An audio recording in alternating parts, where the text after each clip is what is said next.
Najdrahšia veta v tvojom živote. Ja na to nemám. Lebo keď si opakuješ stále dookola, nezačneš iba šetriť. Začneš sa zmenšovať. Menej veríš svoju hodnotu, nedovolíš si prijať viac. A keď príležitosti prídu, nezbadáš ich, lebo si pred nimi sama zatvorila bránu. Preto si robím rituál prosperity. Je to chvíľa, keď prestanem ísť z nedostatku. Zastavím sa, pomenujem svoj zámer a vrátim sa k pocitu, že si prosperitu zaslúžim. A tým začínam otvárať bránu hojnosti. Soľ s bobkovým listom ukladám na miesto, kde držím peniaze. Ja si ju dávam napríklad v prasiatku.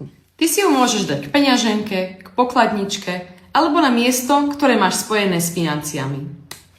Potom si zapálim sviečku peniaze a sviečku otvorenie brány hojnosti. S ohňom aktivujem a znásobujem svoj zámer.